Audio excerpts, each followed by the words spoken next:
Estimado y querido oyente que me acompaña a través de esta sintonía en este día, sea usted bienvenido. Que el Señor le bendiga y le agradezco infinitamente, ¿verdad?, su presencia. Le agradezco de que haya tomado el tiempo de su día para acompañarme, para estudiar de la palabra de nuestro Dios juntos.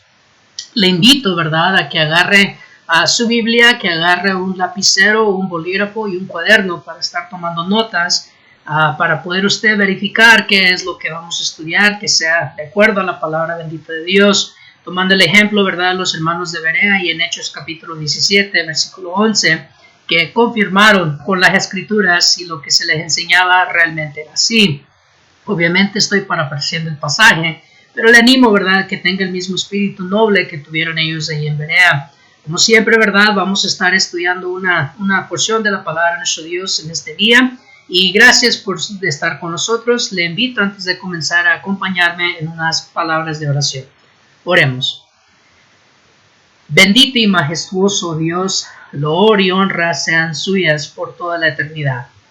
Padre, nos hincamos y nos postramos delante de su divina presencia por medio de esta oración, sabiendo, bendito Rey, que este privilegio y este honor, Santo Dios, simplemente es posible, Padre, no porque lo merezcamos ni porque seamos dignos, sino, Padre, porque su Hijo, nuestro Señor, Padre, nos ha dado esta entrada, Padre bendito, a poder, bendito Dios, en su nombre poder llamarle a usted, buscando también estar en santidad y sin mancha y sin arruga, como usted lo pide, Padre. Padre, el presentarnos, Señor, como enseña su palabra, como un sacrificio vivo, santo y agradable, es nuestra oración, Padre, que podamos nosotros ser como la ofrenda de los filipenses, Señor, un olor grato delante de su presencia. Bendito Padre, por estos minutos en los cuales estaremos estudiando su palabra, sea con este siervo suyo, bendito Dios, permítame poder hablar de acuerdo a su voluntad y que lo que vaya yo compartir con aquellos que oigan mi voz, Señor bendito, lo pueda hacer con un espíritu de humildad, manso y en amor, Padre. Que sea primeramente para su honra y su gloria, pero también, Señor, que sea para nuestra mutua edificación. Para los que estarán, Señor Santo, sintonizando, que estarán escuchando, Padre, esta transmisión por medio de los servicios cibernéticos, Padre, bendígales ya que han tomado el tiempo. Denle, Señor, ese amor, Padre, de escudriñar lo que este siervo vaya a compartir y al ellos mirar, Padre Santo, si realmente lo que se enseña es en acuerdo a su voluntad y de acuerdo a su palabra, sin alterarla, Padre, que puedan ellos también, Señor, ponerla en práctica, especialmente aquellos, Señor, los cuales aún no han sido agregados por su Hijo a su cuerpo, bendito Dios, que puedan tener ese oído atento, Señor, y que puedan, Señor Santo, encontrar, Señor, esas fuerzas para poder aceptar, bendito Dios, el Evangelio de su Hijo por medio de las aguas del bautismo lo más pronto posible, bendito Rey. Gracias, Santo Dios, una vez más por su amor. Perdónenos, Padre bendito, por nuestros pecados. Perdonen los males que hemos cometido. Y eterno Dios, todo se lo agradecemos en el sagrado y bendito nombre de su Hijo Cristo Jesús. Amén. Una vez más, gracias a usted, ¿verdad?, que me acompaña. Y en este día vamos a estar estudiando un tema muy importante que le hemos puesto el testimonio de la tumba vacía. Vaya conmigo, por favor, ahí al Evangelio según Lucas, capítulo 24. El Evangelio según Lucas, capítulo 24, donde estaremos leyendo desde el versículo 1 hasta el versículo 12. Lucas, capítulo 24, versículos 1 hasta el versículo 12.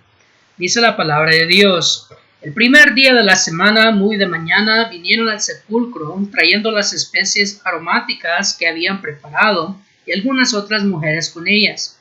Y hallaron removida la piedra del sepulcro, y entrando no hallaron el cuerpo del Señor Jesús. Aconteció que estando ellas perplejas por esto, aquí se pararon junto a ellas dos varones con vestiduras resplandecientes, y como tuvieron temor y bajaron el rostro a tierra, les dijeron: ¿por qué buscáis entre los muertos al que vive?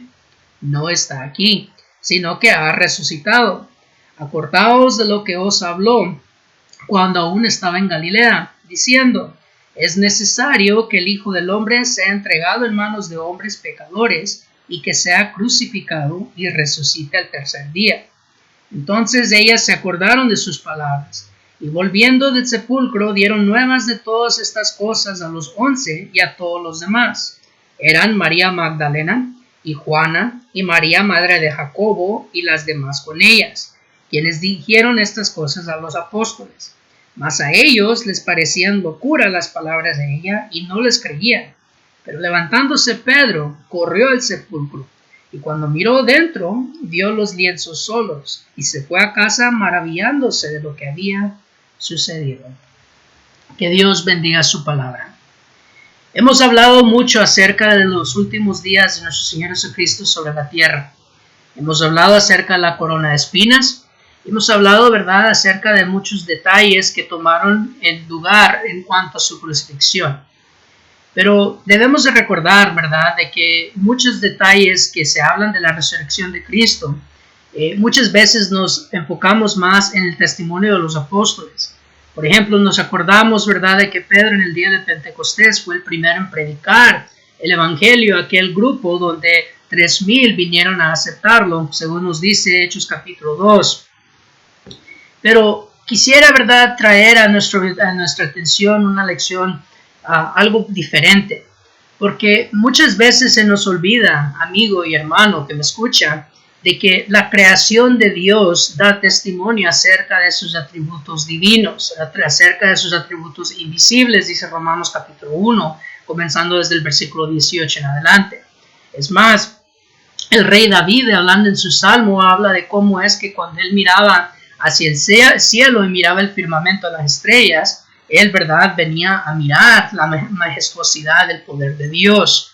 Y la realidad es, hermanos, de que la naturaleza, la creación misma, nos declara el poder de Dios, nos demuestra y nos da testimonio acerca de la omnipotencia de Dios, la omnisciencia de Dios. Debemos de ver, hermanos, de que cuando nosotros observamos la naturaleza, podemos mirar las huellas de nuestro Dios que están marcadas sobre toda ella. Y es increíble, ¿verdad?, que cuando hablamos de la resurrección, muchas veces perdemos de vista de que antes de que los ángeles hablaran, la tumba vacía de nuestro Señor ya estaba dando testimonio de su resurrección. Muchos detalles nos demuestran. Es más, debemos de mantener en mente lo que dice Lucas capítulo 19, versículo 40, al estudiar este tema que estaremos viendo. Porque ciertamente la tumba vacía de Cristo ya estaba dando un testimonio, ya estaba hablando acerca de lo que había ocurrido. No olvidemos, ¿verdad?, de que esa piedra fue puesta por Pilato y guardias romanos se habían puesto ahí a la petición de los fariseos, de los principales sacerdotes, porque querían prevenir, según ellos, de que los discípulos del Señor no llegaran a robarse el cuerpo del Señor y luego decir que el Señor había resucitado. Esto ellos lo hacían según pensando que iban a poder detener de que se manifestara el poder de Dios, lo cual Cristo les había predicado, diciendo que en 3 días Él iba a resucitar. Entonces, ahí en Lucas capítulo 19, versículo 40, antes de que el maestro fuese crucificado, recordemos que Él entró triunfantemente ahí a Jerusalén y daban voces, dice el texto, Hosana, bendito sea el Hijo de David. Ellos, los principales sacerdotes y los fariseos, vienen y le dicen a Cristo que mandara que callasen las voces. En el versículo 40 nuestro Señor Jesucristo responde que aunque ellos callaran, las piedras darían voces acerca de Él. Es interesante, ¿verdad?, de que el Señor Jesucristo usó ahí lo que en la literatura se llamaría una hipérbole. Es decir, Él estaba demostrando de que su grandeza no podía ser contenida. Pero viene Cristo y usa su naturaleza, es decir, su creación, para demostrarle que aún dentro de la creación se podía ver su identidad como Dios, ya que Él estuvo presente cuando el mundo fue creado. Entonces, teniendo esto en mente, manteniendo este pensamiento en mente, no podemos nosotros perder de vista que esto ciertamente es cierto, porque esta tumba vacía estaba dando un testimonio antes de que los ángeles se encontraran adentro, antes de que los discípulos fuesen hechos apóstoles para predicar las buenas nuevas. Y es increíble, ¿verdad?, cuando ponemos nosotros a meditar la declaración del testigo silencioso. Tomemos, ¿verdad?, por ejemplo, cuando hay un lugar de crimen, cuando se ha cometido un crimen. Cuando llegan los detectives a investigar, ellos no inmediatamente van con las personas que miraron o pudieron observar para tomar su testimonio, sino que primero van y examinan el sitio de la escena del crimen. Se ponen ellos a investigar y empiezan ellos a mirar para buscar evidencias que les pueda dar más luz acerca de lo que ocurrió ahí. Bueno, esto es exactamente lo mismo que vamos a mirar en estos minutos, porque dice Lucas capítulo 24, versículo 12, que Pedro, levantándose, fue a la tumba y fue él para investigar, ¿verdad?, lo que le estaba escuchando. Es muy importante mantener en mente eso, porque aquí en el versículo 11 dice que los otros les parecían locura las palabras de ellas. Cuando miramos el pasaje paralelo allá en Juan capítulo 20, versículos 1 al 10, Juan nos dice que él, juntamente con Pedro, ambos corrieron a la tumba del Señor. Miramos cómo es de que Juan también fue, ¿verdad? Incluso dice la escritura que Juan corrió delante de Pedro y llegó antes de Pedro a la tumba, pero no entró dentro de ella, sino que se detuvo afuera. Pero la idea es de que ellos fueron a investigar. No tomaron las palabras de María Magdalena, según dice Juan en capítulo 20, versículo 1 y 2, de que al Señor se lo habían llevado, que el cuerpo del Señor se lo habían robado, ¿verdad? O lo habían hurtado, perdón.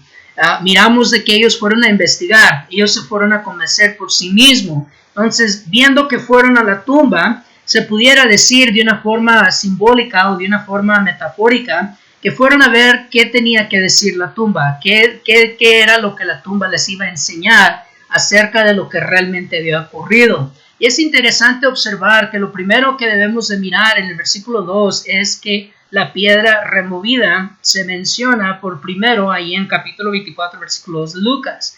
¿Sabía usted de que esta piedra removida es mencionada por los 4 libros del Evangelio? Fíjese, los 4 evangelistas, Mateo, Marcos, Lucas y Juan, mencionan esta piedra removida. Los 4 mencionan de que cuando llegaron, ¿verdad?, a la tumba muy de mañana, vieron la piedra removida. Esto es un detalle que fue muy importante para el Espíritu Santo que inspiró a estos 4 hombres a hablar acerca de ello. Nótese de que los 4 hombres hablan de la piedra removida porque no todos los 4 hablan de todos los detalles. Por ejemplo, los 4 no hablan de los ángeles, los 4 no hablan de los soldados romanos, los 4 no hablan de los lienzos que se encontraron. Sin embargo, esta piedra removida sí se menciona. Es más, Marcos y Mateo no mencionan de que Pedro o Juan fueron a la tumba del Señor. Solamente Lucas y Juan nos dicen que Pedro y Juan fueron a la tumba del Señor. Incluso Lucas dice Pedro y no menciona Juan, donde Juan viene y aclara que él juntamente con Pedro fueron. Por lo cual, hermanos, debemos de ver de que este detalle es la primera evidencia que se nos da, lo primero que se nos enseña acerca de la resurrección de nuestro Señor Jesucristo. Y observen cuál es la primera declaración que menciona. Cuando hablamos de esta piedra removida, estamos hablando de la eliminación del mayor obstáculo para el hombre. Vaya ahora conmigo allá a Hebreos capítulo 2. Hebreos capítulo 2, versículos 14 al 18. Hebreos capítulo 2, versículos 14 al 18. Dice la palabra de nuestro Dios: así que, por cuanto los hijos participaron de carne y sangre, él también participó de lo mismo, para destruir por medio de la muerte al que tenía el imperio de la muerte, esto es, al diablo, y librar a todos los que por el temor de la muerte estaban durante toda la vida sujetos a servidumbre. Porque ciertamente no socorrió a los ángeles, sino que socorrió a la descendencia de Abraham, por lo cual debía de ser en todo semejante a sus hermanos para venir a ser misericordioso y fiel sumo sacerdote en lo que a Dios se refiere, para expiar los pecados del pueblo. Pues en cuanto él mismo padeció siendo tentado, es poderoso para socorrer a los que son tentados. Hermanos, cuando vemos que esta piedra fue puesta, fue porque la idea era de que así nadie iba a poder entrar y poder llevarse al cuerpo del Señor. Era un obstáculo que se había puesto ahí para prevenir que alguien entrara y llevara el cuerpo del Señor, tratando de crear alguna ilusión.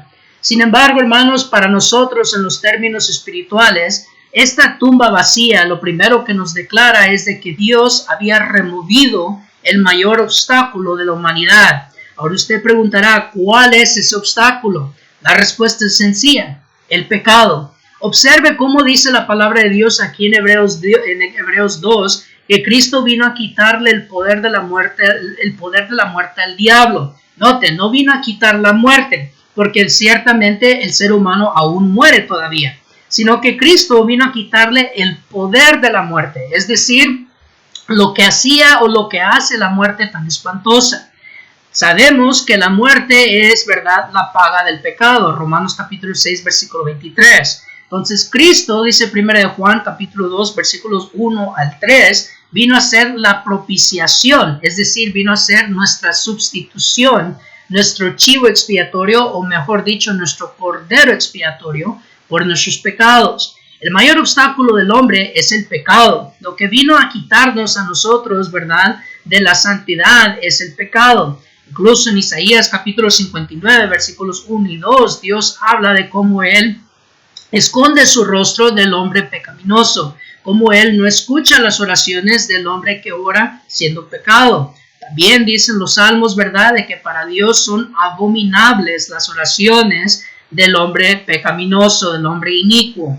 Entonces, el mayor obstáculo de la humanidad, hermanos, sin duda es el pecado. Y nuestro Señor Jesucristo vino a este mundo para remover ese obstáculo. Él vino precisamente para quitar, ¿verdad?, ese obstáculo que detenía a la humanidad o separaba al hombre de nuestro Dios. Recordemos que dice ahí en Efesios capítulo 2, versículos 2 en adelante, que nuestro Señor Jesucristo en su cruz vino a matar la enemistad entre Dios y el hombre. En otras palabras, el pecado nos había hecho enemigos de Dios y eran los que nos estaban manteniendo afuera de la eternidad con Dios. Por esta razón, hermanos, el mayor obstáculo de la humanidad fue removida por nuestro Señor Jesucristo. Él quitó esa piedra gigantesca que estaba deteniendo la entrada al reino. No olvidemos, ¿verdad?, cómo nuestro Padre Celestial, cuando estaba Noé, ¿verdad?, predicando de que iba a llover, cuando dice la Biblia en Génesis capítulo 7, versículo 16, que Noé y su familia y todas las parejas de animales entraron, dice la Escritura de que Dios cerró la puerta. Bueno, debemos de recordar las palabras de nuestro Señor Jesucristo a la iglesia en Filadelfia, en Apocalipsis capítulo 3. Si usted recuerda, cuando Cristo se presenta, dice, se viene Él a presentar como el que abre una puerta y nadie la cierra, y el que cierra la puerta y nadie la abre. En otras palabras, nuestro Señor Jesucristo, hermanos, fue quien nos dio amplia entrada. Es más, aquí mismo en Hebreos capítulo 10, y le invito a que vaya conmigo rápidamente ahí, miremos, hermanos, también otro ejemplo que se nos da de cómo Cristo vino a quitar el obstáculo que estaba deteniendo al hombre de llegar a la eternidad con Dios. Capítulo 10, versículo 19, así que, hermanos, teniendo libertad para entrar en el lugar santísimo por la sangre de Cristo, por el camino nuevo y vivo, note que Él nos abrió a través del velo, esto es, de su carne, y teniendo un gran sacerdote sobre la casa de Dios, acerquémonos con corazón sincero, en plena certidumbre de fe, purificados los corazones de mala conciencia y lavados los cuerpos con agua pura. Observen, dice la palabra de Dios, hermanos, de que nosotros se nos dio entrada en el lugar santísimo. Sin duda aquí el escritor de los Hebreos se está refiriendo a la división del templo y antes del templo el tabernáculo. No olvidemos de que se dividía entre el lugar santo y el lugar santísimo. El significado es de que en el lugar santísimo solamente podía entrar el sumo sacerdote y una vez al año. No podía entrar cuando él quisiese. Y aun cuando entraba esa vez en el año, tenía que él hacer ciertos requisitos para poder entrar, si no él iba a morir irremisiblemente. Pero Cristo, hermanos, nos dio entrada a este lugar santísimo, dice el texto. Y note cómo dice el escritor, que fue por medio de su carne. Él quitó el velo. Lo que separaba, ¿verdad?, el lugar santo y el lugar santísimo era aquel velo. ¿Recuerda usted lo que Mateo nos dice en cuanto a la muerte del Señor Jesucristo? Los sucesos que pasaron. 1, resucitaron los santos y fueron a Jerusalén. 2, hubo un terremoto. Pero 3, dice que el velo se rasgó en 2. Que el velo que separaba el lugar santo y el lugar santísimo vino a rasgarse por la mitad en 2. Y es a esto lo que se refiere el escritor a los hebreos. Miramos que cuando Cristo murió, cuando Él resucitó, Él quitó esa separación. No olvidemos, hermanos, que en Hebreos capítulo 9 se nos enseña de que el lugar santísimo es una sombra del cielo. Recordemos de que estaba la presencia de Jehová Dios ahí en el lugar santísimo. El arca del pacto, ¿verdad?, que mantenía el maná, que mantenía la vara reverdecida de Aarón y el candelabro de oro que estaba ahí. Todo eso, hermanos, ¿verdad?, era una sombra de lo que se nos estaba enseñando. Pero aparte de estos utensilios, también estaba la presencia de Dios ahí. Y era por ese motivo que nuestro Padre, ¿verdad?, le ordenó a Moisés de que nadie podía entrar sino solamente el sumo sacerdote y una vez al año. Bueno, Cristo, hermanos, a través de su carne, dice el texto, nos dio entrada. Cuando dice a través de su carne, se refiere a su sacrificio. Él vino a quitar el obstáculo. Él vino a quitar lo que nos estaba deteniendo de tener esa entrada fácil. Y miramos, hermanos, cómo nuestro Señor Jesucristo, ¿verdad?, esto se declara cuando esa piedra se mira removida. Cuando leemos en Juan capítulo 20, Juan, en la forma como él cuenta este evento, dice que cuando María Magdalena vio la piedra removida fue cuando ella fue a avisarle a Simón Pedro y al otro discípulo, dice el apóstol Juan, refiriéndose a él mismo. Y miramos de que esa piedra removida que ella miró, inmediatamente le declaró de que se había abierto la puerta. Entonces miramos, hermanos, de que lo otro, el siguiente punto, ¿verdad?, que vemos que se nos habla es que la tumba estaba abierta. Hermanos, una vez más, este es un evento que mencionan los 4 libros del Evangelio, que la tumba se había dejado abierta. Sin embargo, es importante hacer la siguiente pregunta. ¿Recuerda usted en Juan capítulo 20 cuando habla de que el Señor Jesucristo se le apareció a los 11? Juan nos da un detalle muy importante. Y le invito, ¿verdad?, ahí leer conmigo. Vaya ahí a Juan capítulo 20. Y es bien increíble, ¿verdad?, los detalles que nos dan todos los evangelistas. Pero Juan nos menciona algo muy importante que no podemos nosotros ignorar. Vamos a ir allá a Juan capítulo 20. Versículo 26, 8 días después estaban otra vez sus discípulos dentro y con ellos Tomás. Llegó Jesús, noten, estando las puertas cerradas, y se puso en medio y les dijo, paz a vosotros. Observen, ¿por qué Juan menciona que estaban las puertas cerradas? Y él se les apareció. Bueno, Cristo había resucitado. Cristo ya había sido glorificado, ya no estaba en un cuerpo, ¿verdad?, el mismo cuerpo, sino que su cuerpo había resucitado en forma glorificada.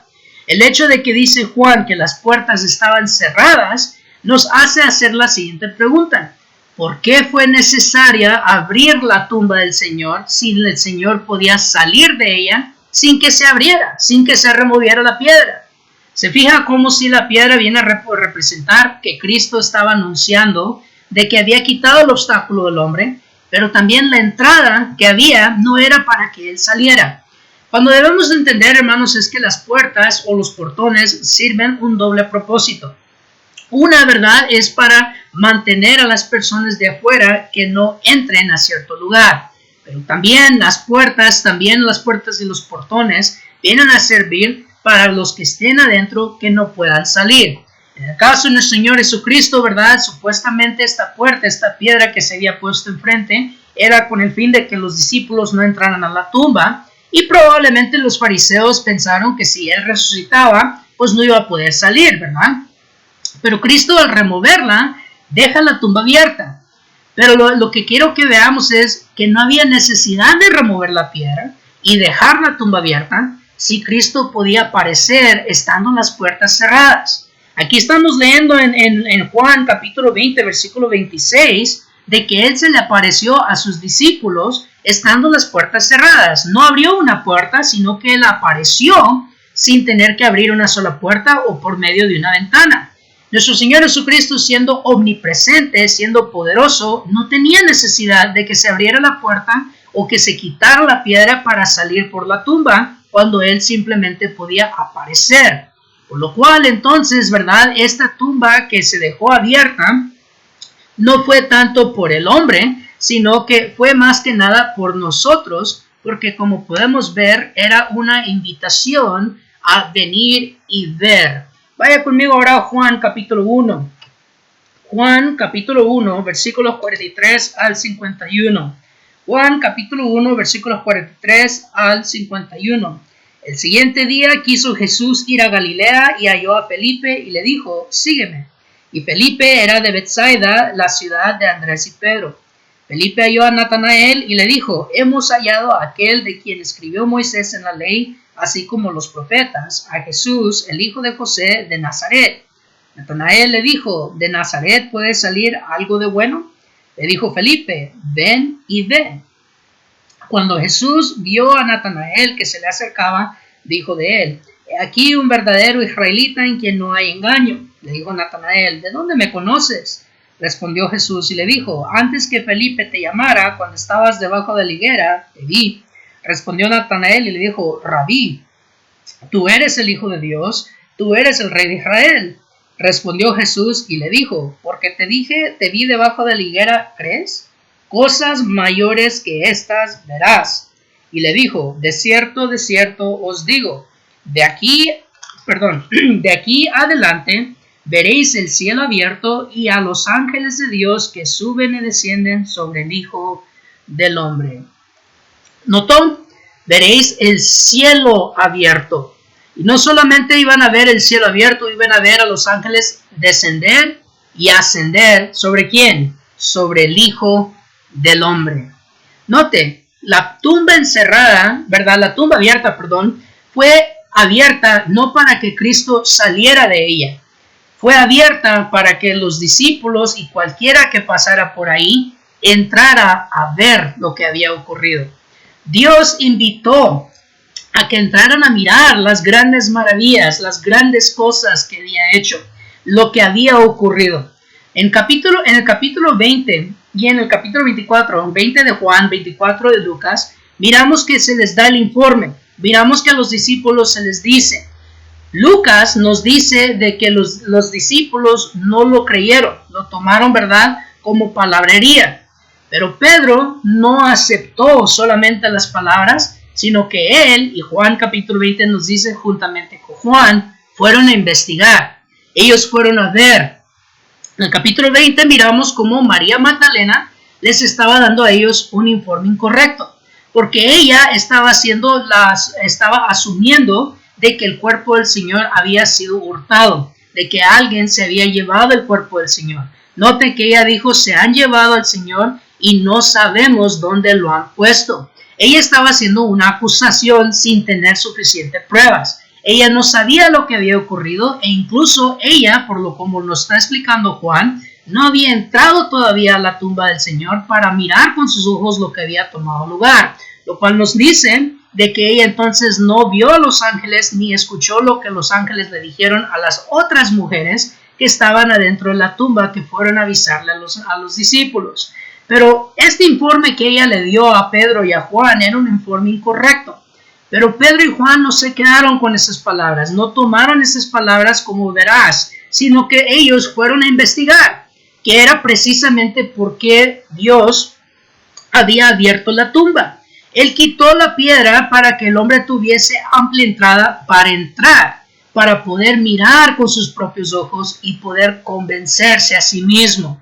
Hermanos, esto, ¿verdad?, me recuerda bastante una vez más a lo que Dios le dijo a su iglesia ahí en Filadelfia. Cuando Cristo habla, ¿verdad?, de que Él había abierto una puerta, era para que pudiesen entrar por ella. Incluso el Señor Jesucristo ahí en Juan capítulo 10, cuando se presenta como el buen pastor, también dice Él que Él es la puerta, que Él es el camino, es la vida. Entonces, cuando nosotros miramos de que esa puerta se dejó abierta, hermanos, miramos, ¿verdad, amigo que me escuchan? Miramos que Dios la dejó abierta no porque Cristo tenía necesidad para salir de la tumba. Una vez más, Juan capítulo 20, versículo 26, miramos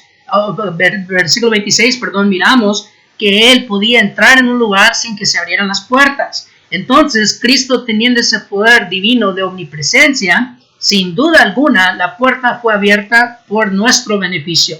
Fue abierta para que los discípulos pudieran entrar. Y no solamente los discípulos, No olvidemos que la crucifixión de Cristo fue un evento grande, un evento que se vio por todo el pueblo de Jerusalén.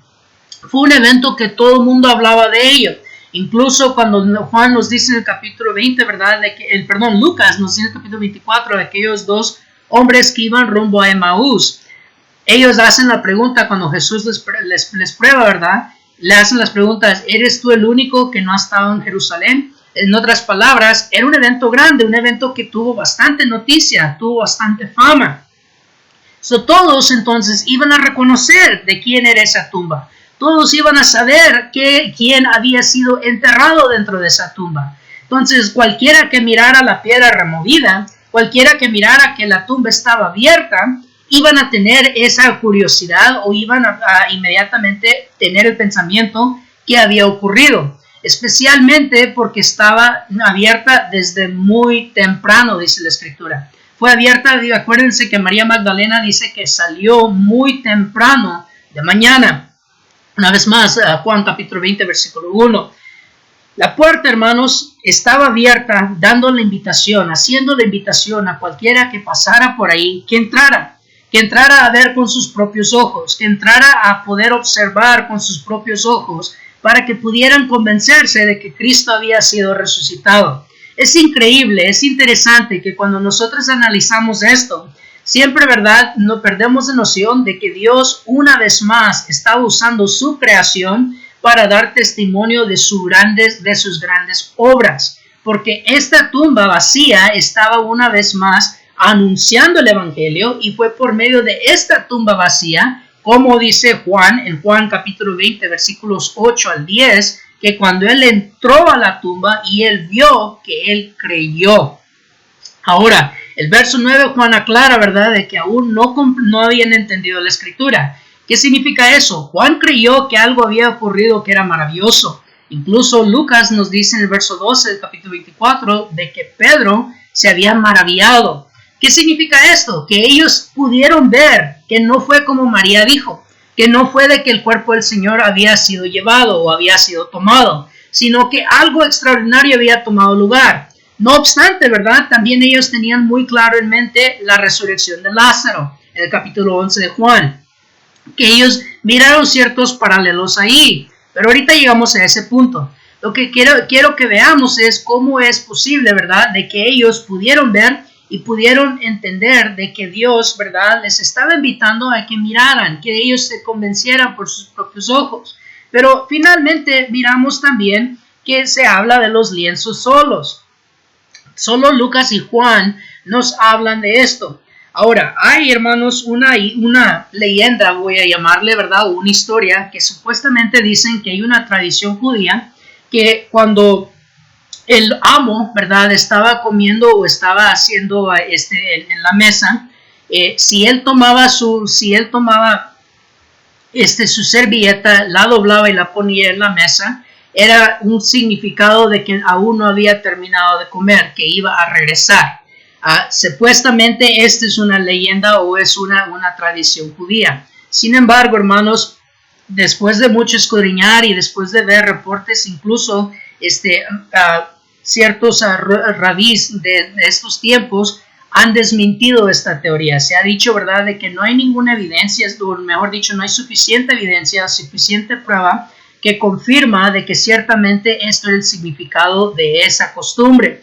Por lo cual no podemos nosotros asumir o querer decir, ¿verdad?, de que esa toalla doblada era una manera del Señor Jesucristo anunciarle a sus discípulos que él iba a regresar. Pero sí hay un significado bíblico y sí hay una enseñanza aún más poderosa en cuanto vemos de este detalle. Porque sí tiene su enseñanza, porque miramos que la Biblia lo menciona. Y observe cómo significa que aún la prueba que aún la muerte no lo puede retener al Señor Jesucristo. Vayamos ahora a Hechos capítulo 2. Hechos capítulo 2, versículo 22 en adelante.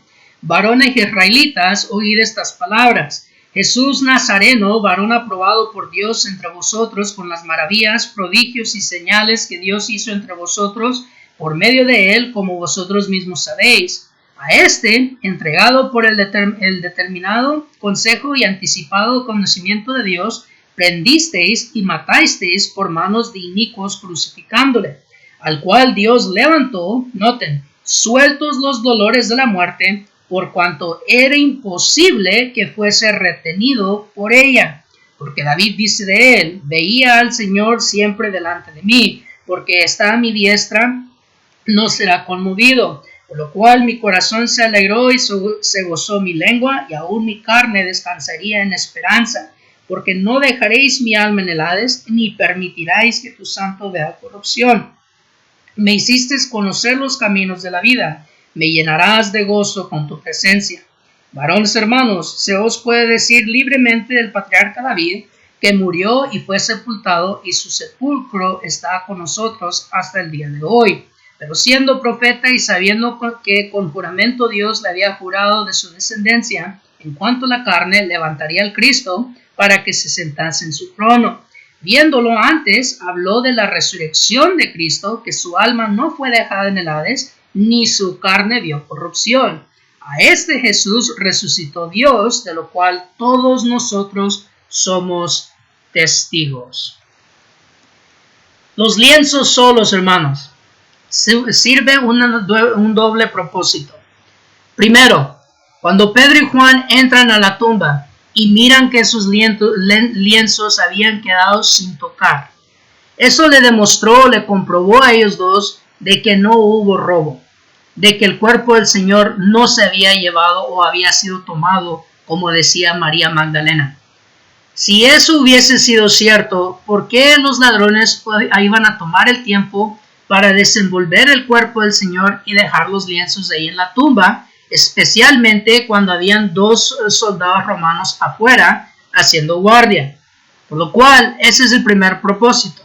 Pero el segundo era para representar, hermanos, como dice aquí el apóstol Pedro en el capítulo 2, versículo 24, que los dolores de la muerte fueron sueltos, que la muerte no pudo retener a Cristo. Cristo, al dejar esos lienzos sueltos, estaba demostrando que ni aún la muerte lo podía detener, que Él había conquistado la muerte. O como dice Efesios capítulo 4, versículo 7 en adelante, que Él había llevado cautiva la cautividad. Cuando miramos eso, hermanos, lo que debemos entender, ¿verdad?, es de que el Señor Jesucristo estaba anunciando o estaba demostrando que ni aún la puerta del Hades lo podía detener. La misma promesa que Él le hizo a la iglesia. Cuando Pedro viene a confesar a Cristo, dice Mateo capítulo 16, versículos 18 en adelante, que el Señor Jesucristo le dijo a Simón Pedro que ni aún las puertas del Hades podrán en contra de la iglesia. He aquí, esa promesa una vez más demostrada en este acto. Al dejar esos lienzos solos, el Señor demostró de que Él había resucitado para nunca más morir. ¿Recuerda lo que mencionábamos de Lázaro? Que dijimos que íbamos a traer esto un poco después. Bueno, tome en cuenta los paralelos entre la resurrección de Lázaro y la resurrección de Cristo. Cuando el Señor Jesucristo fue a resucitar a Lázaro, dice la Biblia que habían pasado ya 4 días. Número 2, el Señor Jesucristo fue el que dio la orden que removieran la piedra. Pero también note aquí la diferencia muy importante. Cristo, cuando le dice a Lázaro, ven y sal fuera, Lázaro salió aún vestido con los lienzos en los cuales lo habían envuelto a él. Cristo, al resucitar de la tumba, no traía puestos sus lienzos ya, los dejó atrás. ¿Por qué? Porque Lázaro, cuando resucitó, volvió a morir.